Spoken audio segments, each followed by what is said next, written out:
Ya. Jadi ya tambah kursnya kita tambah tinggi, tambah susah lagi untuk kita saham-saham itu masuk ke dalam indeks. Saya contoh nih 20.000 ya. Nah, jadi 39. Jadi makin lemah kurs kita jadi makin susah tembus ke pasar internasional. Kalau ekspor kita makin senang dapat dolar. Harusnya ini sih udahan gitu. Nah, kalau statusnya sudah firm di emerging market, berarti di Agustus itu kita berkesempatan sudah normal lagi. Artinya kalau saham memang eligible masuk, kalau nggak eligible keluar. Saya terus terang lihatnya, wah itu very good news karena di poin ini. Oh, the good news. Nah, ya.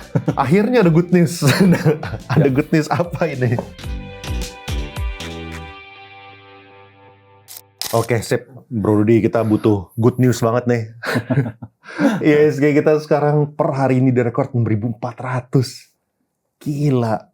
IDR itu nyentuh 17.700 ya. Jadi kita somehow someway itu kita butuh mencari good news. Terserah dari mana gitu ya. Mau dari perang Irannya itu selesai ya kan. Donald Trump segera menyepakati deal, Selat Hormuz dibuka, oil price turun, atau dari MSCI kapan kita bisa dapat inflow-nya, apapun lah. Kita butuh good news somehow someway gitu. Makanya kita hari ini pengen diskusi bareng sama Bro Rudy, soalnya kan baru minggu lalu kalau nggak salah MSCI announcement-nya ya? 12 Mei atau 13 Mei. Sekarang tanggal berapa sih? Sekarang tanggal 19 Mei. Iya pas, ya. Tepat 1 minggu. Tapi kesannya kayak udah lama banget gitu.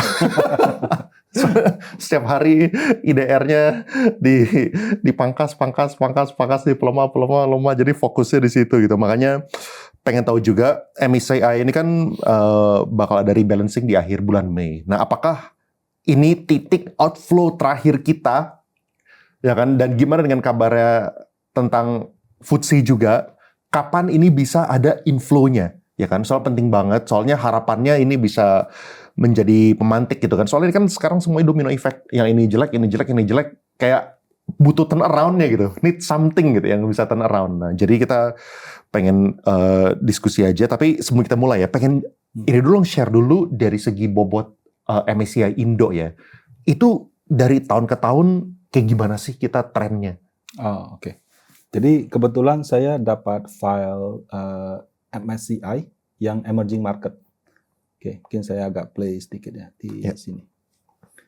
Nah, jadi MSCI itu dia kayak menerbitkan semacam fact sheet khusus emerging market gitu. Nah, emerging market ini yang hijau itu adalah China. Jadi tahun 2009 dia sekitar 20%, 2005 akhir itu sekitar 27%. Ya. Sempat hampir 40 ya dia. Ya, sempat hampir 40 terus turun. Nah, kemudian ini kita ngomong akhir dari Desember sampai Desember ya. Yang ini warna biru ini Taiwan. Ya, Taiwan itu 10-an. Terus sekarang di Taiwan di 20%. TSMC itu kan ibaratnya seluruh chip di dunia itu kayaknya cuma dia yang bisa produksi, walaupun sekarang ada kompetitornya juga gitu ya. Nah, itu di 20%. Nah, kemudian nomor 3, ini yang warna merah, ini India. Ya, India ini juga a very impressive growth story itu. Jadi, kebetulan kami di asosiasi, teman saya sih di asosiasi, kami itu sampai belajar ke India. Kenapa? Karena di India itu waktu perang Rusia-Ukraina, pemerintahnya pintar. Jadi dia berani beli minyak dari Rusia yang disanksi, dia rebranding, dia jual lagi. Jadi ibaratnya dia dapat minyak murah, dia jual dengan harga market, untung banyak gitu. India ini? India, betul. Nah, tapi nggak cuma itu, pertumbuhan ekonominya kan bagus. Dia punya reksadana itu benar-benar itu study case yang sangat unik. Jadi kalau dulu kita tahu China itu kan dia punya kayak ShopeePay, GoPay-nya, dia pindahkan ke pasar uang. Itu jadi reksadana money market terbesar waktu itu kan. Kalau India lain, mereka itu pakai namanya mutual fund Sangihe. Yang kalau kita Indonesia kan namanya kurang lebih reksadana aja gitu. Jadi pemerintahnya sama asosiasinya promosi reksadana habis-habisan. Yang mereka promosikan itu auto debit atau systematic investment plan. Indonesia, AUM reksadana industri 700T. Saya kemarin cek AUM reksadananya India itu like 12.000, 13.000 T. Itu raksasa. Auto debitnya 1 bulan itu 50-60 T. Auto debit itu maksudnya apa? Jadi dia tuh kayak credit card gitu? Bukan. Jadi auto debit apa? Misalnya kamu punya tabungan BCA, Panin, Mandiri. Setiap bulan 1 juta rupiah pindah dari tabungan kamu ke reksadana. Nah, systematic investment plan mereka sebut. Nah, supaya ngajarin orang untuk menabung lah ya, gitu. betul. Nah, tapi nilainya segitu besarnya 50-60 T sebulan. Satu bulan 50-60 T. Jadi no wonder mereka punya equity market asing mau jual atau apa, they don't care. 50 T setiap bulan loh. Jadi kalau saya jadi fund manager, saya setiap bulan dapat inflow 50 T, mau MSCI lah, FTSE lah, GDX lah, I don't care. Karena saya dapat inflow yang berkelanjutan, saya bisa dengan tenang menjalankan strategi gitu. Domestic marketnya jadinya strong gitu. Raksasa sekali. Nah, jadi sehubungan dengan itu, ya saham mereka juga sekarang top 3 nih. Di Desember itu sekitar 15% gitu. Nah, baru yang ini Korea. Ya, Korea 12, sempat mendekati 20, terus di ini 13% di akhir Desember. Desember 2025. Desember 2025. Nah, baru yang terakhir ini Brazil ya. Nah, Brazil ini dulu besar ya. Brazil ini dulu hampir 20%, sekarang turun itu cuma sisa 4%. Jadi masalah domestik. Nah, Indonesia di mana nih? Karena nggak masuk di top 5. Nggak ada. Tapi kalau per Desember itu kita di 1,2%.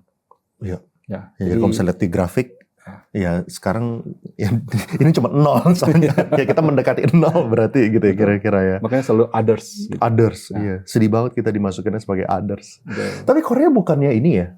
Kan kemarin katanya mereka Kospi-nya lagi luar biasa, berjaya segala macam. Nah itu trajectory yang mereka kayak gimana itu? Ya, jadi ini Korea kan per Desember 13%.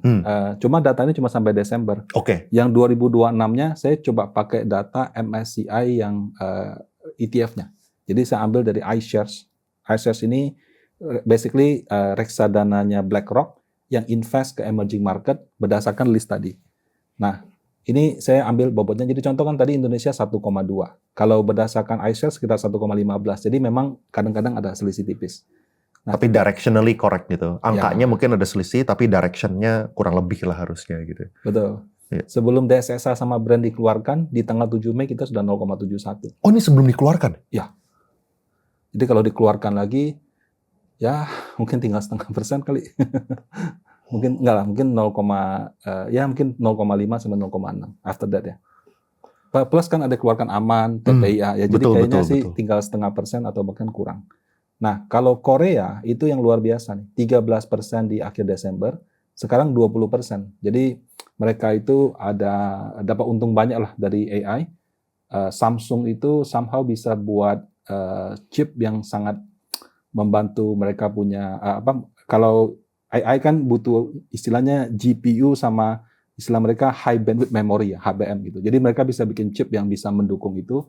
Plus satu lagi perusahaan namanya SK Hynix yang kalau kita lihat berita kan karyawannya minta bonus kalau nggak salah $400.000 per tahun gitu, karena perusahaannya untung luar biasa banyak gitu. Nah, jadi itu yang mendorong kenapa dari 13 menjadi 20 dan basically makan yang lain. Jadi China 27 jadi 21.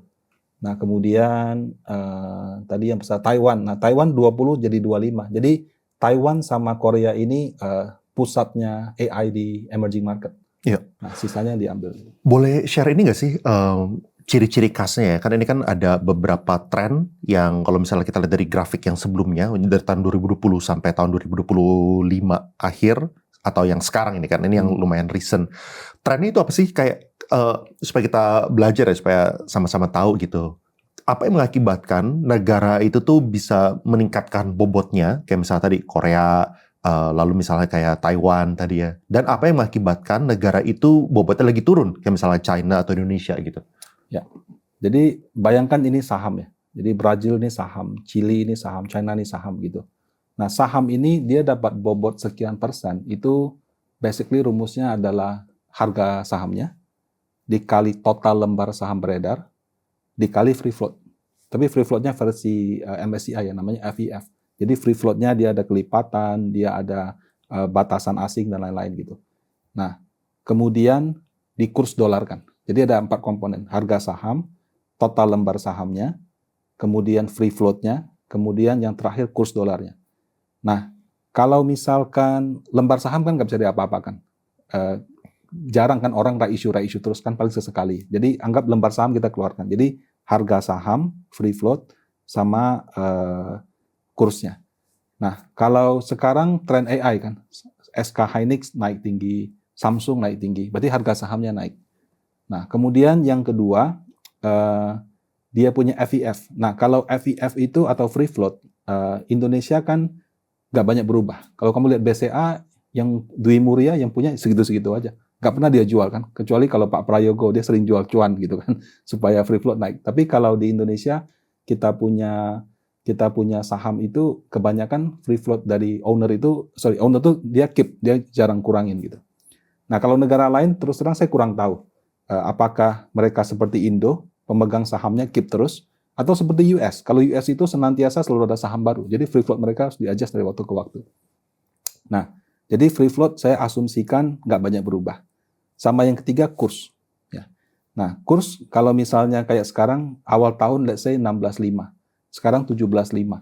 Berarti begitu kita didolarkan, bobot kita lebih kecil. Nah, jadi yang membuat kenapa bobot kayak Taiwan sama Korea naik itu harga sahamnya yang naik. Kalau di Indonesia, harga saham kita turun. Plus kurs kita juga melemah. Nah, kalau Korea dan Taiwan supposed to be kursnya itu menguat terhadap US dollar karena DXY sedang melemah dari awal tahun begitu. Iya, wah, jadi rupiah melemah ini mengakibatkan. Jadi sebenarnya simpelnya tadi kan ada beberapa variabel kan. Tapi sebenarnya yang simpel cuma ada dua ya kalau boleh disimpulkan, yaitu adalah free float market cap dan kurs. Ya. Betul. Jadi ya kan lu kan tahu market cap itu kan valuasi perusahaannya berapa gitu kan. Cuman yang dipentingin itu adalah free float-nya. Jadi free float market cap itu kan rupiah. Nah, di dolarin gitu. Soalnya MSCI IM bakal ngebandingin free float market cap di saham-sahamnya ini dibandingkan sama free float market cap dalam USD untuk semua negara gitu. Betul. Yang dalam IM ini gitu ya. Ya. Jadi IDR kita melemah, tambah kecil lagi. Tambah kecil. Kalau free float itu juga sebenarnya nggak sering berubah. Cuma kan khusus kita lagi dapat perhatian. Makanya free float kita mungkin ada beberapa yang dikoreksi. Jadi menyebabkan turun seperti itu. Ya, benar. Ya, biasanya lebih seringnya itu gara-gara kenaikan atau penurunan harga sahamnya gitu. Ya. Cuman sekarang gara-gara kita lagi ada perubahan formulasi yang lumayan drastis dalam beberapa bulan terakhir ini, makanya perubahannya jadi banyak gitu ya. Betul. Oke, kira-kira boleh share nggak sih supaya kita recap ya? Soalnya ini baru seminggu yang lalu, tapi perasaannya tuh kayak udah sebulan yang lalu gitu. MSCI itu terakhir. Liburnya panjang. Pertama liburnya panjang, kedua kayaknya kita fokusnya tuh ini terus rupiah gitu. Setiap hari kenaikannya tuh 100 rupiah dikikis ya. Dan yang paling sakit pelemahan rupiah ini adalah kalau ini tergantung dari lu lihatnya kayak gimana kan. Kalau misalnya argumennya adalah tinggal di Indonesia itu cuman fokusnya di rupiah, ya udah lu lihat net worth lu dari rupiah gitu kan. Cuman kalau misalnya gue suka lakukan benchmarking kan. Kalau misalnya gue kan benchmarking global, semua orang kan lihatnya kan dari pakai USD gitu. Nah, secara net worth USD itu terkikis dan terkikisnya itu total aset gitu, termasuk rumah, mobil, valuasinya tuh turun semua. Terus setiap hari dikikis. Oke, ini last MSCI announcement itu apa? MSCI announcement kan dia diumumkan 12 Mei, efektif di 1 Juni. Nah, umumnya orang itu akan melakukan adjustment itu H-1. Jadi kalau dia efektifnya 1 Juni, berarti akhir bulan Mei. Kalau di bulan ini jatuhnya 29 Mei. Itu dengan catatan semua saham yang mau dia jual atau mau dia beli bisa dilakukan H-1. Tapi kalau misalnya nggak bisa, ya berarti bisa H-2, H-3, H-4, atau kalau ternyata dikasih waktu, kalau dari Senin tanggal 18 Mei sampai ini kan cuma tinggal 10 hari kerja. Kalau nggak bisa juga, mungkin di ARB kan. Nah, itu yang mungkin menyebabkan kalau kita lihat beberapa saham di Indonesia yang namanya disebut itu penurunan harganya signifikan karena mungkin mereka sedang mengadjust posisinya. Oh, jadi mereka itu udah melakukan adjustment, ada potensi bisa melakukan kan tanggal rebalancing harusnya tanggal berapa? 1 Juni berarti orang akan jualannya itu up to 29 Mei. Up to 29 Mei. Ya. Jualannya up to 29 Mei. Berarti bukan jualannya di tanggal 29 Mei. Tapi jualnya bisa. Umumnya 29, tapi kalau 29 orang khawatir nggak terjual semua. Oh, nggak kurang liquid. Ya, mereka jualnya bisa 29, 28, 27, sampai ya mungkin dengan hari ini gitu. Oh, makanya outflow-nya jadi yang keluar bisa dari yang aktif atau bisa dari yang pasif juga. Dua-duanya memungkinkan. Yang pasif pun juga memungkinkan untuk keluar gitu ya. Kalau misalnya mereka khawatir dengan likuiditasnya gitu ya. Ya, makanya nomor satu di dalam MSCI FTSE itu liquidity. Nah, buat investor asing, liquidity itu patokannya free float. Karena free floatmu besar, pasti likuiditasnya besar gitu kan. Nah, makanya mungkin pada saat mereka tahu loh kok free floatnya nggak sesuai kenyataan, mereka kecewa sekali. Nah, itu yang mendasari kenapa data free float dibongkar ulang dan sebagainya. Ya. Nah, oke, kan kemarin kan yang keluar banyak banget tuh. Dan kalau misalnya yang kita terakhir podcast kan itu Brand sama DSSA itu sesuai obrolan lah gitu kan. Lu udah bilang berdasarkan benchmark yang ada di Hong Kong segala macam, Brand sama DSSA itu kena depak. Nah, tapi kan ternyata listnya banyak sekali. Iya. yang di small cap juga banyak sekali gitu. Termasuk ada ya beberapa lah. Cuman kita ngomong dari yang standard cap dulu deh. Kalau misalnya yang lain itu keluarnya gara-gara apa yang di luar dari HSC gitu? Oke. Saya kebetulan sudah buat sedikit hitung-hitungan ya. Nah, ini sharing ya, perolehannya. Jadi ini saya ambil posisi per tanggal 30 April. Jadi ini adalah saham MSCI Standard. Kemudian, ini harga di akhir April. Berdasarkan harga di akhir April, ini adalah full market caps-nya. Kemudian berdasarkan free float yang public, misalnya BCA 42,59, public ya. Jadi ini bukan angka yang 1%, bukan apa. Jadi berdasarkan publikasi, sekian. Jadi 304T ini adalah 713 dikali 42%. Nah, ini dapat semua. Ini yang merah-merah dari mana nih? Nah, jadi berdasarkan dokumen MSCI, itu disebutkan emerging market itu dia punya full market cap 3937, kemudian free float-nya 1969. Nah, ini yang dipakai di bulan Mei 2026. Nah, 3937, 1969. Nah, saya pakai asumsi di sini. 3937 kali kurs 17.500 dikalikan 1 juta. Berarti cut off-nya hampir 69T. Nah, kalau ini 1969 kali 17,5 berarti kan 34,5 lah. Jadi 68 sama 34 ini untuk full, ini untuk free float. Ya, sorry, kesana lagi ya. Soalnya belum bisa aja teman-teman yang lain banyak yang ngikutin, banyak yang belum ngikutin cara perhitungan MSCI kemarin-kemarin gitu. Jadi cut off ini adalah lu punya free float market cap itu harus sekian. Ya, gitu kan? 34 setengah T. Harus 1,9 billion, hampir 2 billion dollar berarti dalam USD.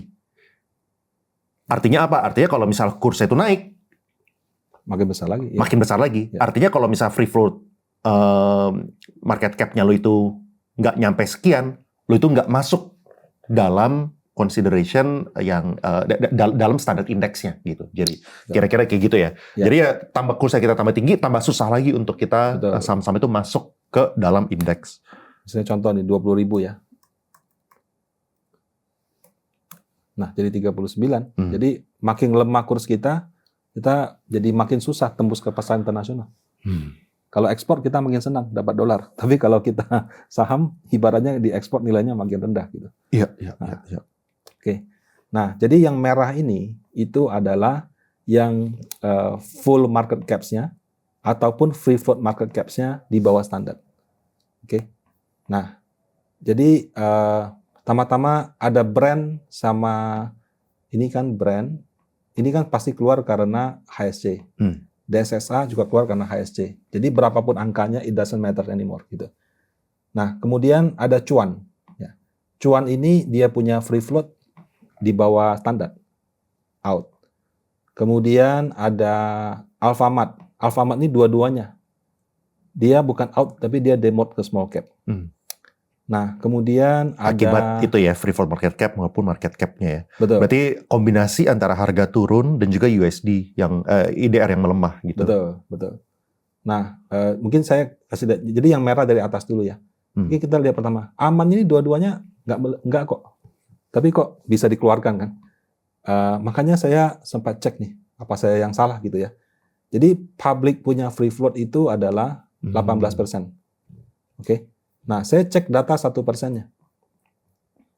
Data 1%-nya di sini. Nah, data 1% aman itu 88,86. Nah, jadi gampangnya ya, basically cuma 11% kan. Jadi public kan. Sementara free float publiknya tadi 18 kan. Tapi pas dibuka data 1%-nya, ada AP, Gemilau, Medco, Pesona, Sumber, Sahir, sama SPC. SPC ini kan Special Purpose Vehicle. Yang private equity kan dikeluarkan. Jadi free float yang real itu cuma 11,14. Nah, 11,14 kan dibulatkan. Jadi 11. Nah, 11% dia kalau misalnya 11%, sorry saya kecilin. Nah, 11%, ini kan berarti 11% dikalikan ini. Masih kok 40 kok. Masih di atas standar kan. Nah, cuma MSCI punya ketentuan. Kalau free float-nya di bawah 15%, maka standarnya itu bukan angka tadi, tapi 1,8 kali. Jadi kayak tadi, 34 kan. Nah, tapi kalau free float-mu di bawah 15%, dia nggak pakai 34, dia pakai 62. Nah, that's why aman out. Jadi aman ini kalau saya bilang korban data 1%. Nah, karena free float-nya 18, begitu dibongkar yang 1%, tinggal 11. 11 dibulatkan jadi segini, 40. Masih aman, tapi karena dia free float di bawah 15%, dia kena ketentuan 1,8 kali. Jadi nggak cukup 30 something, harus 60 T. Jadi ini aman. Ini saya punya estimasi ya. Kenapa dia keluar ya? Saya juga nggak tahu realnya, tapi estimasi saya itu. Jadi ini saham aman. Nah, kemudian ada TPIA. TPIA ini kan juga kayaknya banyak orang kaget ya. Nah, TPIA ini sama kayak aman. Nggak ada yang merah. Nah, tapi free float-nya itu publiknya 10. Nah, pas dibongkar data 1%-nya itu 9. Nah, kalau 9 kan di bawah 15, dia pakai 1,8 kali, nggak lewat juga. Kan tadi kalau 1,8 kali itu 62 T. Nah, jadi ini di bawah 62 T. Saham TPIA. Jadi TPIA dan aman itu menurut saya data 1% dan mereka kena ketentuan 1,8 kali. Bisa saja dari harganya dari Maret ke April turun banyak gitu. Jadi mungkin tadinya cukup, tapi sekarang jadi nggak cukup. Soalnya dia ini kan pakai harga 30 April. Bisa aja dia pakai 28, 29 dan seterusnya. Ya, jadi kalau tadi aman sama TPIA. Kemudian ada tadi Cuan sama Alfamart ya. Kalau ini kan sudah merah di sini. Nah, tapi ada Goto sama Cepin, sama UNTR. Kok nggak keluar gitu? Padahal kan dia juga merah gitu kan. Nah, di dalam MSCI, mereka itu ada ketentuan buffer, 2/3. Jadi kalau misalnya kamu MSCI standar, free float-mu atau full-nya itu turun, tapi selama turunnya nggak nyampe 2/3, masih oke. Nah, jadi contoh kalau kayak Cepin ini 22,4. Ini 22,9. Ya mungkin kalau pakai harga tanggal berapa masih mendekati, dia aman. Nah, kemudian UNTR juga. UNTR kan masih jauh di atas 22. Nah, kemudian Goto juga mungkin sama juga. Dia pakai ketentuan 2/3. Goto sih kalau kayak gitu nggak mungkin bisa keluar selama dia di 50. Dia kalau misalnya 5, dia kan angka 54. Ya. Turunin 10% lah. 55 gitu misalnya, 55T. 55T masih di atasnya kan? Di atas 2/3. Ya, tapi kalau misalnya dia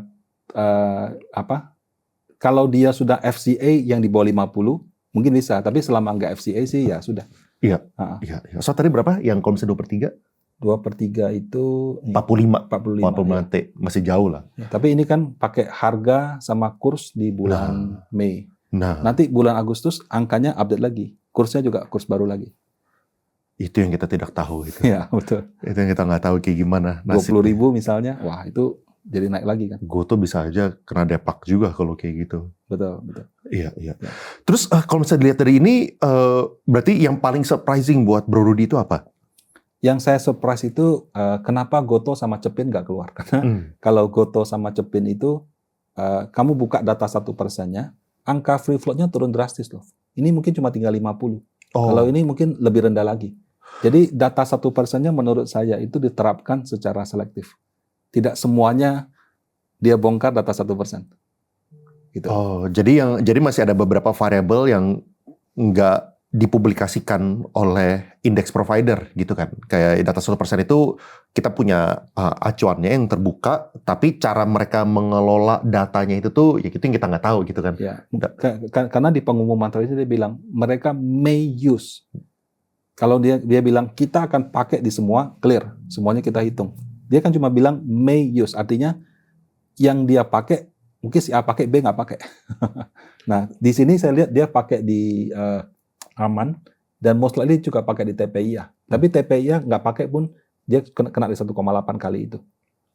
Nah, itu. Jadi ini terus terang ini saya cukup surprise kenapa nggak keluar. Kemudian aman sama TPIA kalau nggak pakai yang 1,8 kali dia nggak keluar. Jadi terus terang saya sempat buat prediksi, saya lupa memperhitungkan 1,8 kali yang di bawah 15%. Jadi saya pikir ini dua ini aman. Ternyata tetap dikeluarkan. Iya, iya. Kalau misalnya yang small cap kayak gimana? Nah, small cap saya harus jujur dulu, Bro Leon. Saya ini kalau misalnya standar, saya misalnya merasa menguasai 70-80%. Kalau small cap saya paling merasa menguasai 30-50%. Karena terlalu banyak variabelnya gitu. Nah, bedanya apa variabelnya? Oke. Jadi kalau standar, kalau dia pertama dia nggak ada 1,8, dia 1,5. Oke. Sorry, ini kali 1,5. Ini kali 1,5. Oke. Jadi pertama angkanya itu sekitar 594 juta dolar. Ya, sama kalau free float-nya bisa setengahnya. Jadi 10T sama 10,4 5,2. Oke. Nah, kalau saya terapkan pakai cara tadi, persis begitu ya. Ini yang merah. Merah. Oke. Nah, dari yang merah ini, Tab G out. Mika out. BS, ini apa? BSDE sampai dengan bank out. Tapi ada APIK sama DSNG, kemudian Tekim, kemudian Antam Emsin nggak keluar gitu.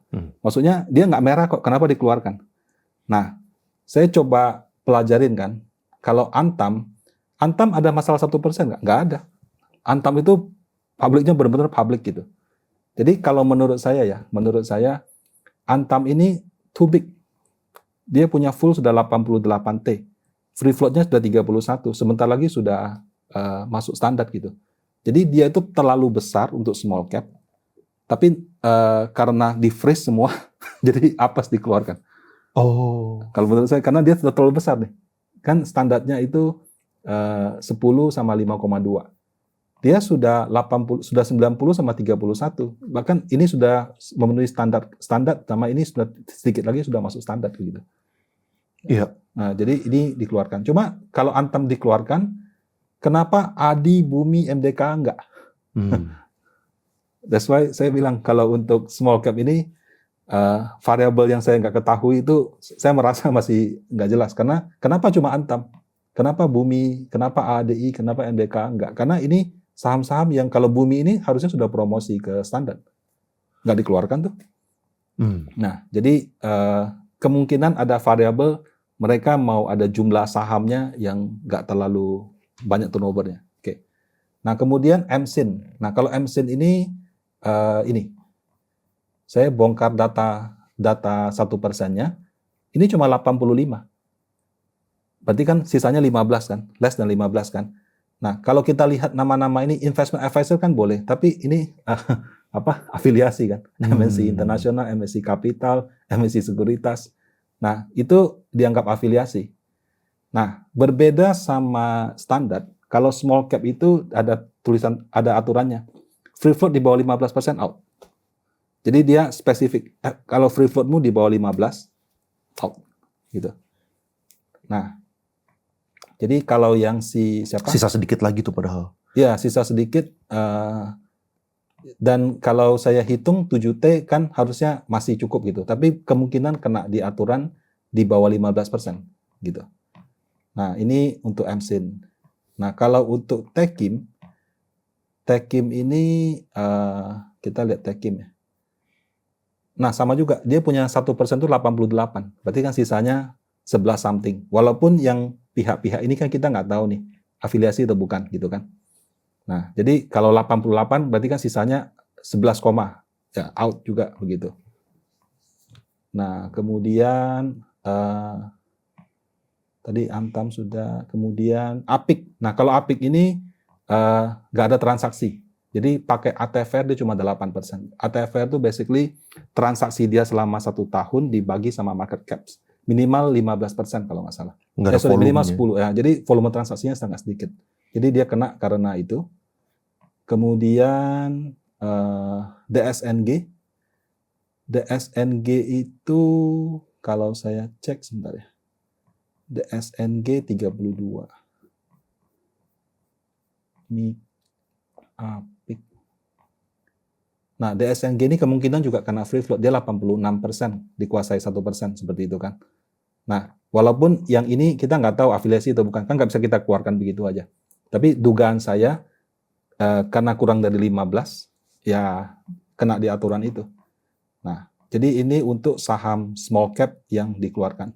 Tapi kalau saya mau jujur ya, saya juga akan menebak Avia dikeluarkan. Kemudian untuk next rebalancing? Bukan, harusnya itu ikut dikeluarkan gitu. Karena ini kan emangnya bisa mereka nggak announce tapi tetap dikeluarin? Oh enggak. Jadi tetap akan diumumkan. Oke. Nah, maksud saya dia tuh merah di sini. Jadi harusnya ada Avia, ada Arto, ada Raja, ada Buka, ada Pewon sama Wi-Fi. Karena di bawah yang ketentuan itu. Cuma terus terang ya kenapa nggak keluar? I don't know. Ada juga kok ini cuma 14% kok dia punya free float. Kenapa Avia nggak dikeluarkan 14%? Kan harusnya strict 15 dikeluarkan kan. Ini publiknya aja cuma 14. Ya, makanya untuk small cap ini terus terang saya merasa ilmu saya masih belum cukup dalam. Menarik. Ya menariknya itu ya kayak mereka punya ya bukan baku gitu ya. Ya. Bukan yang kayak di bawah 15 semuanya out. Di bawah sekian semuanya ada yang baku kesannya tapi ada yang nggak baku juga gitu yang bisa. Betul. Nah, small cap kayaknya mereka juga ada kayak jangan sampai ada jumlah yang terlalu banyak masuk, terlalu banyak keluar. Cuma kan terlalu banyak itu nggak tahu berapa. Kalau kita baca pengumuman MSCI yang small cap ya, ini saya buka sebentar. Nah ini yang small cap di Asia Pasifik. Ini yang small cap ya. Nah itu saham Jepang yang dikeluarkan 22. Oh, yang masuk 32. Nah, kalau saham China, tapi mereka masih net positif lah mereka.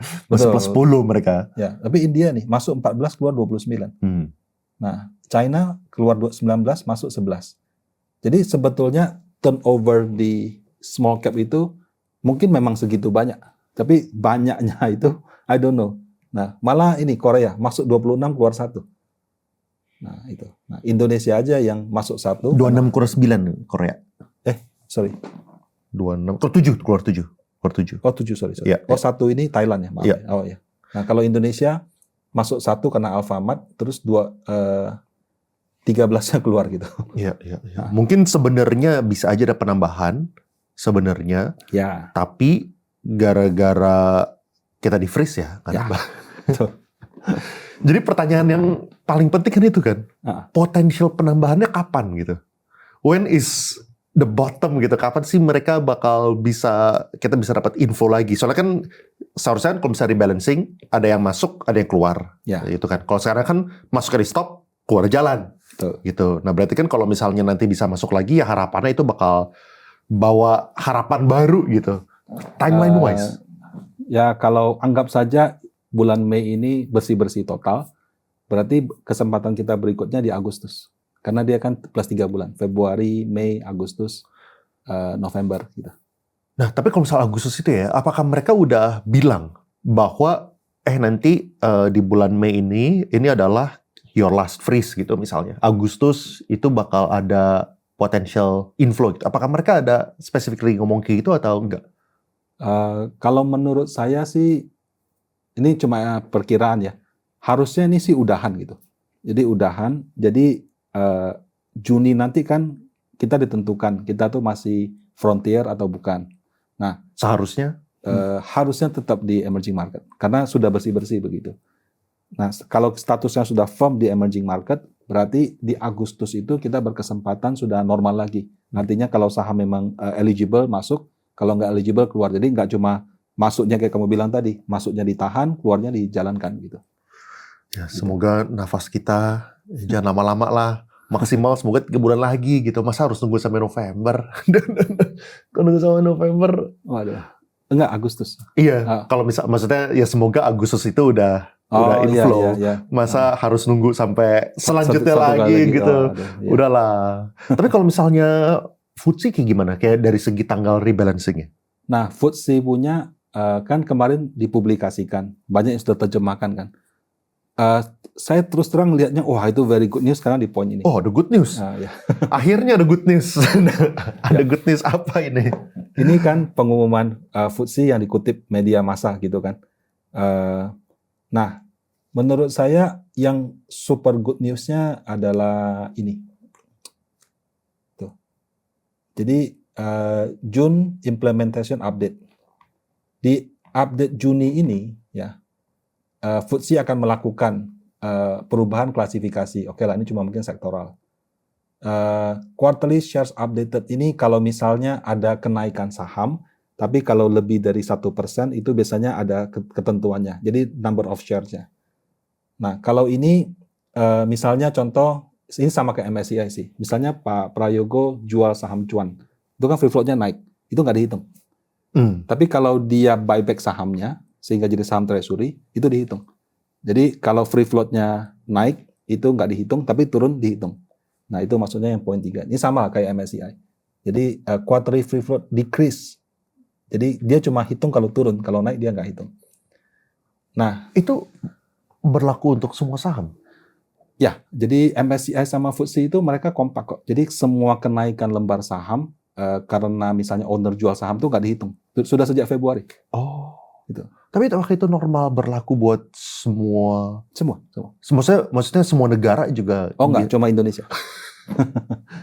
Jadi semua tindakan owner menjual saham sehingga free float-nya naik. Kalau di MSCI sejak Februari, kalau di FTSE sejak Maret itu nggak dihitung. Wow. Karena waktu ini benar-benar jadi concern serius kan, free float kita diragukan. Jadi mereka nggak menghitung kalau ada naik, tapi kalau turun dia hitung. Gitu. Jadi kayak Pak PP kan rajin jual cuan. Oh itu nggak ada gunanya dong? Ya paling tidak sampai dengan 2 evaluasi ini tuh nggak dianggap. Kedepannya kita nggak tahu. Berarti ya kedepannya kalau sudah normal ya mungkin baru dihitung. Oke. Gitu. Nah kemudian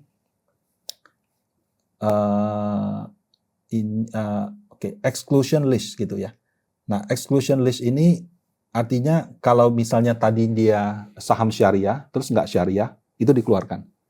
Tapi dia khusus yang FTSE syariah. Atau yang ESG terus nggak ESG itu dikeluarkan. Nah, tapi saham yang dia keluarkan itu spesifik hanya HSC aja. Ya, HSC. Jadi kalau saham yang kayak lain-lain, misalnya harganya turun sehingga harus dikeluarkan kayak gitu, itu nggak dilakukan. Saya sampai baca 2 kali, sampai saya baca FAQ-nya. Nah, FAQ-nya ditulis di sini. Itu yang tadi kan penjelasan ininya. Nah, ini penjelasan ininya. Sebentar. Ini dia. Starting Februari. Nah, apa yang akan diimplementasikan di Februari dan akan terus diimplementasikan? Capping. Jadi bobot. Nah, deletion of index resulting from takeovers. Jadi kalau misalnya ada perusahaan di takeover, di suspend, bangkrut atau di delisting, dia keluarkan. Tapi kalau misalnya selain dari ini, ya itu nggak diapa-apakan. Jadi dia cuma akan mengeluarkan saham HSC, sama akan mengeluarkan saham-saham yang karena ada takeover suspend, bangkrut atau delisting aja. Jadi kalau misalnya harga sahamnya turun sehingga rankingnya dikeluarkan, itu nggak dijalankan. Gitu. Harga sahamnya turun. Kayak MSCI tadi, misalnya di bawah cut off, terus jadi merah dikeluarkan, itu nggak dia lakukan. Nah, jadi sebentar, ini saya ketemu kalimatnya di mana? Sebentar. Ini dia, sorry. Jadi di Juni 2026, FTSE akan continue to diverse, addition to index, tidak ada saham yang baru masuk, kenaikan free float nggak akan dihitung, full index re-ranking. Nah ini kata kuncinya. Re-ranking itu yang tadi itu, kalau dia merah di take out, itu tidak dilakukan. Wah berarti Kamsial, berarti yang akan jual ini cuma yang MSCI punya saham. Tapi kalau FTSE punya saham, nggak dijual. Ya, lebih ke yang tadi yang HSC. HSC dia cuma tinggal DSSA doang. Kalau brand dia sudah nggak ada. Emang dari dulu nggak ada. Nah, sisa saham lainnya kan, misalnya Aman, TPIA kan mungkin juga ada di FTSE. Kalaupun misalnya memenuhi ketentuan ya, kalau misalnya memenuhi, dia caranya berbeda, itu nggak dikeluarkan. Karena dia tunda. Jadi dia akan defer to full index ranking. Jadi kita selamat nih. Karena kalau misalkan dia juga lakukan sama kayak si MSCI kan jualnya sampai tanggal 1 Juni. Nah, kalau si FTSE itu efektifnya 22 Juni. Jadi batch 2-nya nanti sampai dengan 22 Juni ada yang jual lagi gitu. Tapi kan itu kan cuma temporary. Ya nggak sih? Maksudnya misalnya dia untuk review Juni, dia nggak lakukan re-ranking. Tapi bisa aja di periode selanjutnya, ya nggak sih? Ya, dia sudah bilang re-rankingnya itu kemungkinan di September. Nah, berarti kan saham-saham yang emang bakal kena tendang, emang bakal dijual anyway gitu. Cuman bukan di bulan Juni, tapi di bulan September, ya nggak sih? Nah, cara si FTSE memasukkan dan mengeluarkan saham itu very different dengan MSCI in a way ya. Jadi mereka itu coverage. Kalau misalnya kamu ada di top 68%, top 86%, walaupun harganya turun, itu bisa stay. Oke, ngerti. Jadi caranya itu berbeda. Dia tuh relatif. Memang dia juga ada satu cut off, tapi dia lihat dua-dua. Dia lihat coverage sama dia lihat cut off-nya. Kalau MSCI itu pakai angka cut off tadi. Kalau di bawah kayaknya sudah nggak aman. Nah kalau di sini lebih, menurut saya itu tidak banyak berubah. Gitu. Soalnya dia pakai top 68%. Top 68 apa? Top 68. Jadi dia 68 itu large, 86 itu medium, kalau nggak salah 98 itu small. Nah, sama yang sangat berbeda antara FTSE sama MSCI. MSCI itu dia punya dua fund. MSCI Emerging, MSCI Small. Jadi yang atas khusus beli standar, yang bawah khusus beli small. Size-nya tuh kayak langit dan bumi. Jadi kalau misalnya kamu keluar dari standar masuk ke small, pasti outflow. Karena yang gede jual, yang beli kecil kan. Kalau si FTSE enggak, dia punya satu fund gede, semuanya dia beli. Jadi even kamu di demote dari large ke small, itu kayak ya sudah, kamu sudah di dalam satu portfolio yang sama, nggak diapa-apain. Nah, jadi baru menjadi masalah kalau dikeluarkan. Nah, jadi kalau saya lihat FTSE itu resikonya tidak sebesar seperti MSCI. Dan untungnya re-rankingnya juga dia tunda. Artinya kita cuma expect saham DSSA dikeluarkan, tapi saham-saham lain nggak ada yang kayak MSCI gitu. Nah, itu good news ya menurut saya. Kita kirain good newsnya tuh mereka ada inclusion baru gitu kan. Kirain mereka ada apa. Kita benar-benar yang tidak terlalu buruk akhirnya jadi good news.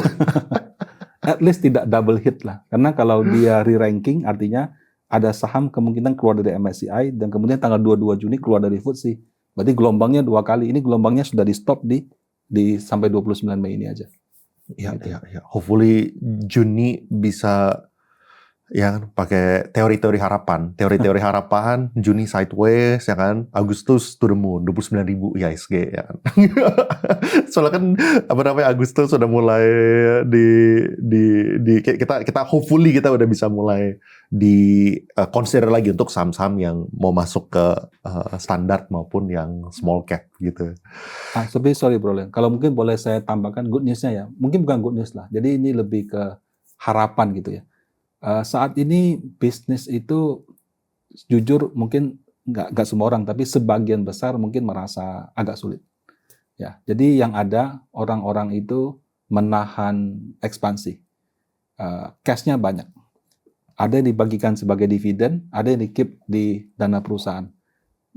Kalau kita lihat dana pihak ketiga di bank, itu lagi tinggi-tingginya. Artinya banyak orang tuh sekarang punya peluru. Mereka cuma sedang menunggu good news. Once good news-nya datang, 1 bulan, and then 2 bulan, and then 3 bulan, nah inflow yang masuk ini bisa luar biasa. Jadi sehingga kalau misalnya nanti ya, karena whatever ya, apakah nanti rupiahnya jadi 16.000, karena atau mungkin Pak Presiden sama Menteri Keuangannya dalam menjalankan kebijakan, wah ternyata direspon positif, itu rebound-nya bisa signifikan. Kenapa? Karena orang sekarang kayak pegang dana dry powder-nya tuh sekarang lagi full nih, lagi banyak. Karena sektor realnya mungkin sedang ditahan ekspansinya, jadi posisi cash sedang banyak, dividen juga lagi besar-besarnya, sehingga anytime kalau mau di-deploy itu jalan gitu. Betul. Ya, kayaknya emang banyak teman-teman juga lagi hold of expansion ya. Kecuali kalau misalnya udah terlanjur nyangkutnya, itu udah lagi pusing kepala itu. Which is percentage-nya banyak juga kan. Soalnya kan saham kita kan dari 9.000 sekian dropnya ke 6.500. Itu kan derasnya bukan main gitu. Kalau misalnya orang-orang itu, apalagi yang all in di saham segala macam, wah habis itu, mau average down juga nggak bisa gitu. Ya, itu mungkin kalau pemain saham murni gitu. Tapi kalau businessman saya perhatikan mereka mungkin melihat perkembangan situasi dolar, prefer pegang cash, dan sekarang porsi cash mereka tuh kayaknya dalam level yang tinggi. Betul.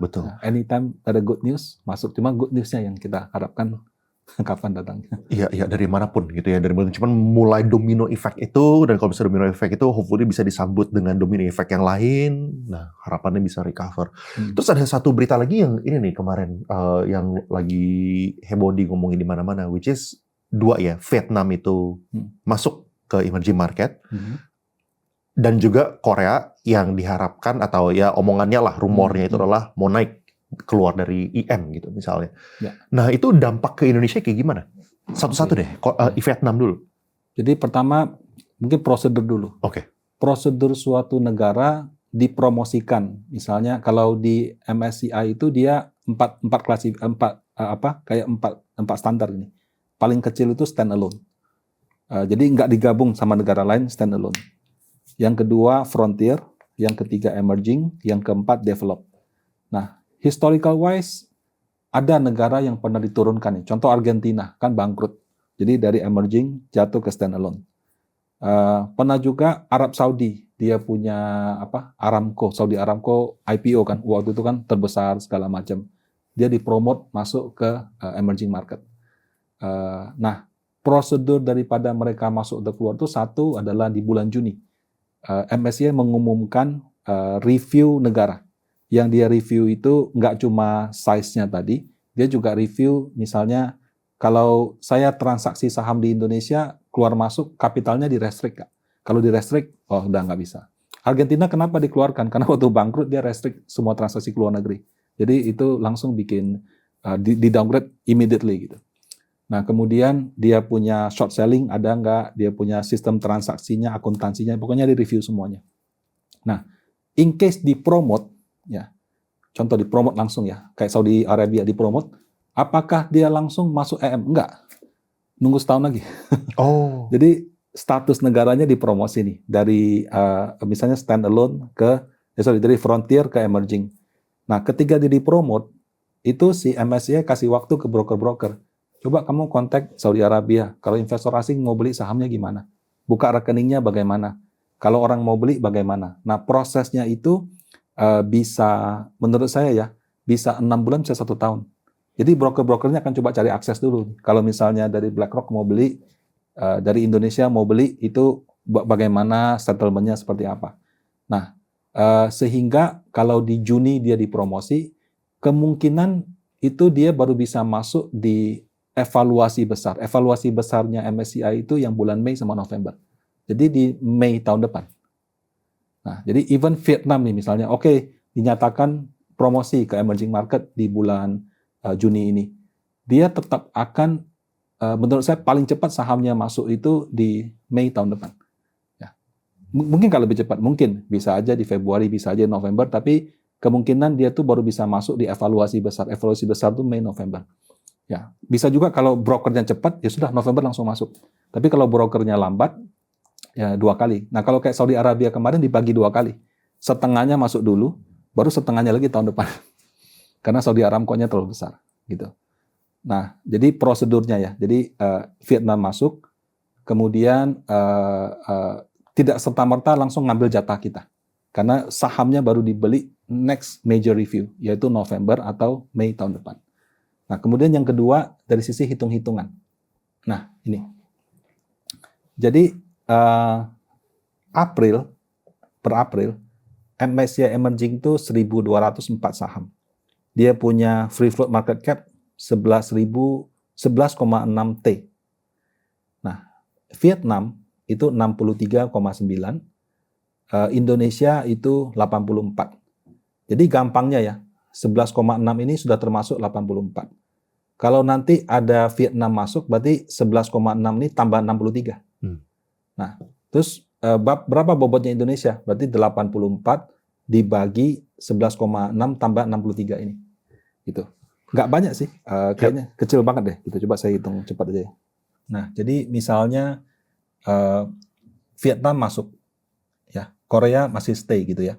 Berarti kan full yang baru itu 11,681,207 ditambah 63,971. 63,971. Nah, ini berarti full yang baru. Jadi bobot Indonesia itu adalah 84 662 dibagi angka tadi kali 100. Nah, 0,72%. Ya. Bandingkan kalau Vietnam nggak masuk ya. Ini kan 0,72%. Berarti 84,662 dibagi 11,681,207 kali 100. Ya, hampir nggak ada bedanya. Kenapa? Karena totalnya Vietnam itu lebih kecil daripada Indonesia. Dan kita itu cuma debu, cuma butiran debu untuk emerging market seperti itu. So small. Iya. Sebentar. Kalau Korea yang mungkin besar. Nah, ya kalau misalnya yang Korea kayak gimana? Ya.